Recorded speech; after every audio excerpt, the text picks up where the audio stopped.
Availability can be the best ability when you're trying to build your career and close business. I'm here with Ed Parker from our team, and he has leaned into that principle heavily. I'm going to explain some of the results he's seeing next because of that. So if you like what you hear, you get some value out of this, make sure to subscribe to the channel, hit the bell for notifications, and if you want to talk about your career and how you can see results like Ed is, make sure to schedule a call with our team in the link in the comments. So we've talked about this before, Ed, that sometimes in real estate, you got to be in the right place at the right time and be open-minded to opportunities. And this past week, we had an appointment we set up for our team. 17 different people passed on the appointment. Ed was a yes. So tell us what happened. Honestly, I look forward to those last-minute showings because those people are the most motivated people. So whenever I get that text or that call, I look at my schedule, see what I can make work, and I kind of just make it happen. So this appointment was in maybe like a more rural location, right? An hour away. Hour away.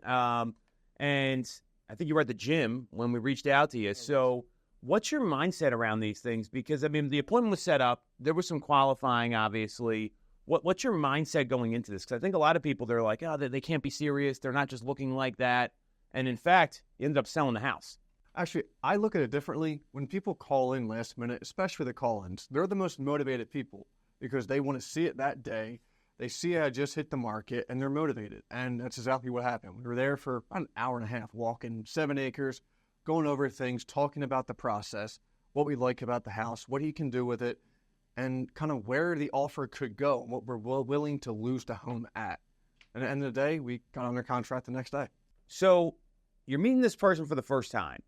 And, you know, they've indicated on the phone, because we had looked at the notes, that they had a high level of interest in the property. You could hear there was intent on the other end, which I think is really important. So what do you do at this meeting to build rapport? Because we're not in the market where this stuff's happening that often anymore, where you meet one person and you show them one house and they buy the property. So what did you do at the appointment to build rapport and make this particular person feel comfortable using you to get the house? Well, the home actually went back on the market. So that told me they were even more motivated because they saw it went back on the market. They wanted to jump on it. And while we were there, I was just letting him talk, asking him the right questions, listening to what he had to say, and just reading his expression and seeing what he had to say and how motivated he was for the home. Mainly, he just wanted the land, and he absolutely loved everything about it while we were walking it, and he just didn't want to lose the home. The fact that he missed out the first time he saw it, it went pending. He saw it came up again, and he just wanted to jump on it as soon as possible. Love it. So you were a yes right away. There wasn't really any hesitation. I think you were in the gym when we reached out to you, set the appointment up. And this was like a Friday night. This was not like a Tuesday afternoon or something like that. So what are the results now? So you got them the house, but there's a little more to the story. They have 2 homes to sell, 2 very good areas. And the best part is they didn't need to sell to buy. So we got the pre-approval done the same night. It all came together, honestly, very quick. I couldn't imagine it any better.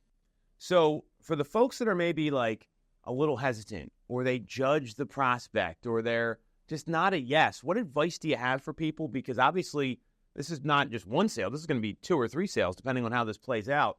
What advice do you have for people that are maybe a little hesitant to jump on appointments or are judging folks too much? Because it seems like you're into curiosity, not judgment. Just keep having conversations with them. Keep asking the right questions. Get the lender involved to see what they can afford, what they're comfortable with, even how making the deal more creative, like going above asking, paying the transfer tax, adding a little bit of seller's assist to lower the closing costs. Like, there's ways to navigate those things.